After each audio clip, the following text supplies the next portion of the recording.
नमस्कार, मेरो नाम चाहिँ निरज याखा राई हो। म हाल अमेरिकामा छु।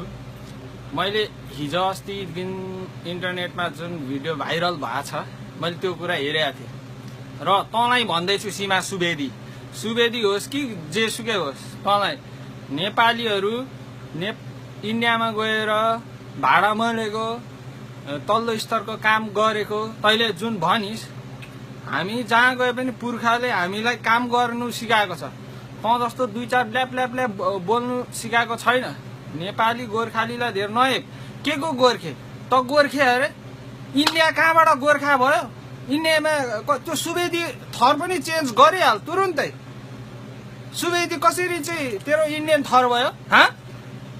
तातो नछारो बोल्छ। के म यहाँ अहिले अमेरिकामा आएको छु, कोही युकेमा छ, त्यो सबै नेपालीहरू अब आफ्नो देशलाई चाहिँ हेला गर्नु? के सोचेर तैँले भिडियो हालिसियो?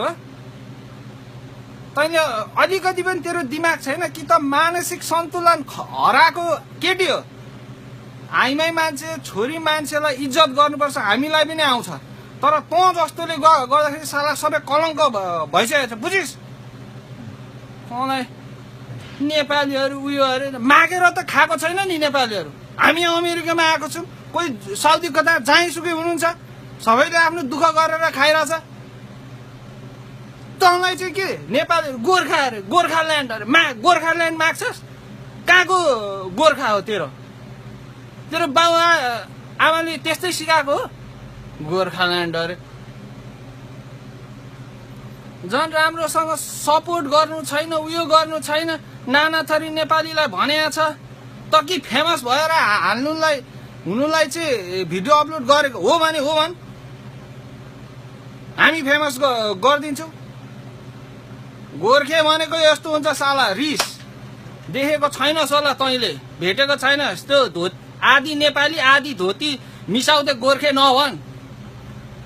एकचोटि खुकुरीले खाएपछि थाहा पाउलास् के हो भनेर गोर्खे।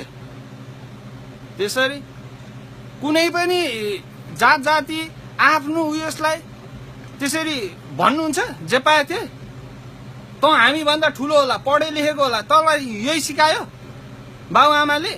संस्कार के हो? संस्कारको कुरा अरे। कमेन्ट मैले हिजो पनि हेरेको थिएँ, संस्कार अरे। तिम्रो चाहिँ के संस्कार हो? तिम्रो चाहिँ के संस्कार हो?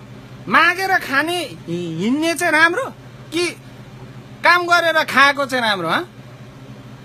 जहाँ गएर भने हामीले काम गरेर दुःख गरेर हामी नेपालीहरू खाएको छौँ, इज्जत गर्व साथ भन्छौँ। जहाँ यो इन्डियामा गएर भाडा मोल्यो त के भयो? मागेर लुटेर त कसैले खाएको छैन नि। नेपालीहरू त सुवेदी थर पनि चेन्ज गर, त्यस्तै हो भने। तँलाई त्यति नै नेपालीसँग घृणा छ भने त्यो थरको नाममा पनि हाल अरू नै इन्डियन थर हाल। नेपालीको इतिहास थाहा छैन भने, नेपाली उयो थाहा छैन के को तिमीहरू गोर्खा? इन्डियन गोर्खा भने भुत्राको इन्डियन गोर्खा? कस्तो खालको इन्डियन गोर्खा हो यो? इतिहासमै नभएको कुरा चाहिँ इन्डियन गोर्खा भनेर भन्नु मिल्छ? याद राख,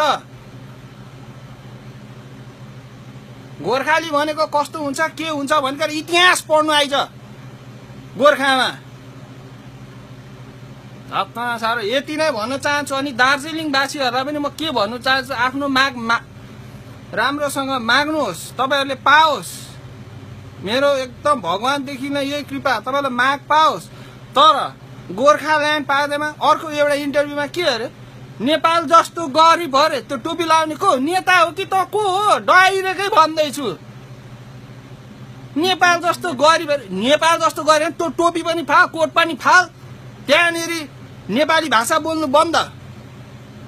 नेपाल गरिब देश अरे, कल्पना पनि सोच्नु सक्दैन। त्यो थर चाहिँ किन लेख्छौ तिमीहरू? त्यति साह्रो नेपाललाई उयो लाग्छ भने? हामीले त आफ्नै नेपाली हो भनेर त सपोर्ट गरिरहेछौँ त, गरिरहेथ्यौँ पनि। यस्तो खालको आफ्नो देश, आफ्नो भाषा, आफ्नो संस्कृतिमा आँच आउने कुरा लाग्छ भने हामी त्यो कदापि मान्ने छैनौँ।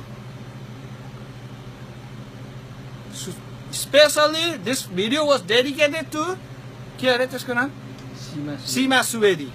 याद राखिरह, त फेमस हुनुलाई हो भने त्यो अर्काको उयसलाई आँच राखेर फेमस हुनु पर्दैन अर्काको स्वाभिमान अर्काको देशलाई ठेस पुर्याएर हुँदैन तेरो भलो हुँदैन याद गर